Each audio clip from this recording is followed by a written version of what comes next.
दिल्लीच्या जंतर मंतरवर झालेल्या नीट पेपर फुटी विरोधातील आंदोलनाचे पडसाद आता महाराष्ट्राच्या राजकारणातही उमटू लागलेले आहेत। मनसे अध्यक्ष राज ठाकरे यांनी या आंदोलनाला केवळ विद्यार्थ्यांचा लढा नसून जनतेच्या मनातील सरकार विरोधातील वाढत्या असंतोषाची सुरुवात असल्याचं म्हटलंय। आंदोलक विद्यार्थ्यांवरील कारवाई, कोचिंग क्लासचा वाढता प्रभाव, शिक्षण व्यवस्थेतील त्रुटी आणि विद्यार्थ्यांच्या आत्महत्यांच्या घटनांवर त्यांनी सरकारवर जोरदार टीकास्त्र डागलंय। बघूया।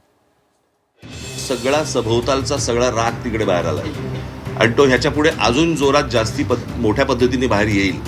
जंतर मंतरवरती झालेलं आंदोलन ही सुरुवात आहे। ज्या वेळेला त्या तरुणांना, ज्या विद्यार्थ्यांना मारलं बरं का, आणि प्रत्येक आई वडिलांना असं वाटलं, प्रत्येक आजोबा आजींना असं वाटलं की बाबा माझ्या पोराला मारलं।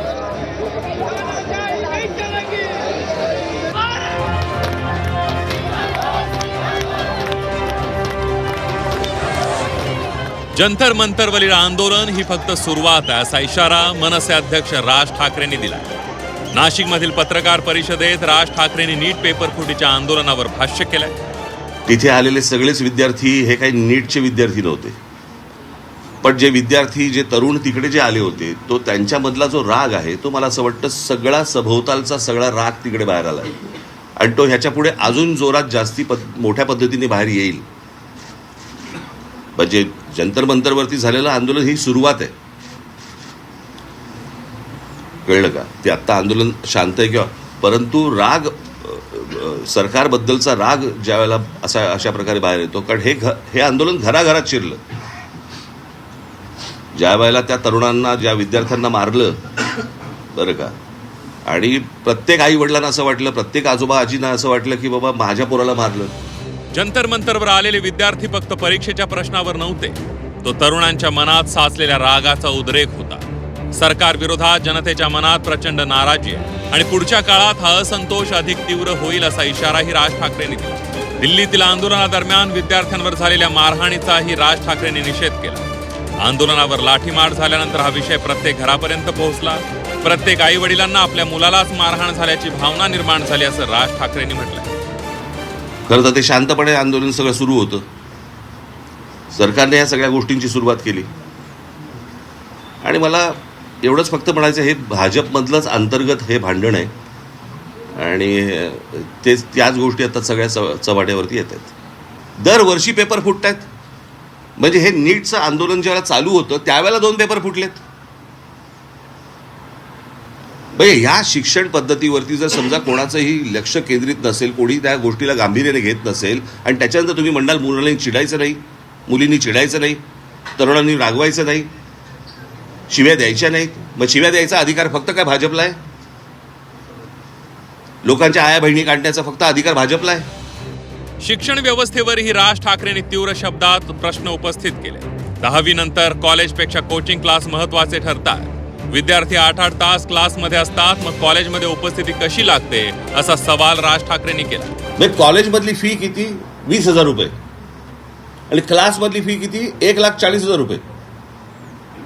म्हणजे क्लासेस आणि कॉलेज यांच्या संगनमतानेच ह्या सगळ्या गोष्टी होत आहेत।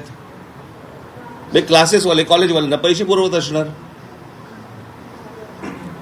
क्लासमध्ये 8-8 तास गेल्यानंतर कॉलेजमध्ये अटेंडन्स कसा लागतो? या अशा प्रकारची भिकार शिक्षण परिस्थिती शिक्षणाची असताना त्याच्यानंतर तुम्ही म्हणायचं की विद्यार्थ्यांनी चिडायचं नाही, तरुणांनी चिडायचं नाही, म्हणजे काय? पहिल्यांदा कॉलेजची भूमिका काय आणि हे जे धंदेवाईक जे क्लासेस जे निर्माण झालेले आहेत ह्यांची हे हटणार की नाही हटणार? मला असं वाटतं सरकारचा कस पहिला इथे लागला पाहिजे।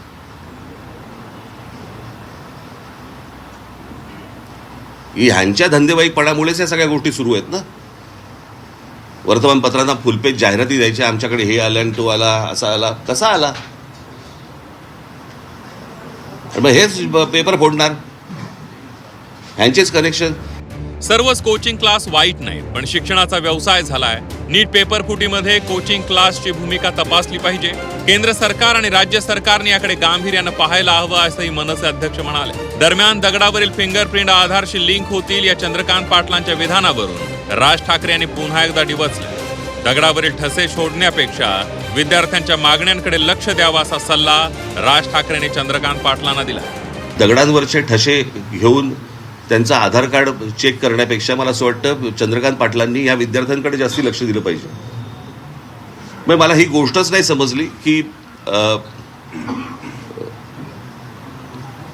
10वी पास झाल्यावरती पहिल्यांदा क्लासमध्ये ॲडमिशन घ्यायची आणि क्लासमध्ये ॲडमिशन घेतल्यानंतर क्लास सांगणार की कोणत्या कॉलेजमध्ये ॲडमिशन घ्यायची.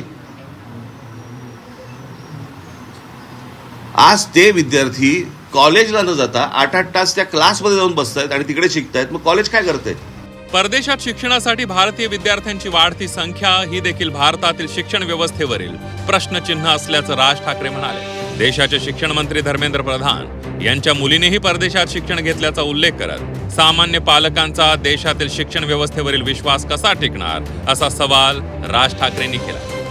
विद्यार्थ्यांच्या प्रश्नांपासून शिक्षण व्यवस्थेपर्यंत, कोचिंग क्लास पासून सरकारच्या धोरणांपर्यंत राज ठाकरे यांनी अनेक मुद्द्यांवर थेट प्रहार केला. जंतर मंतरवर उमटलेला आवाज केवळ विद्यार्थ्यांचा नाही, तो भविष्यासाठी झगडणाऱ्या पिढीचा.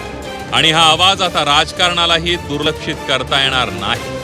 ब्युरो रिपोर्ट, झी 24 तास.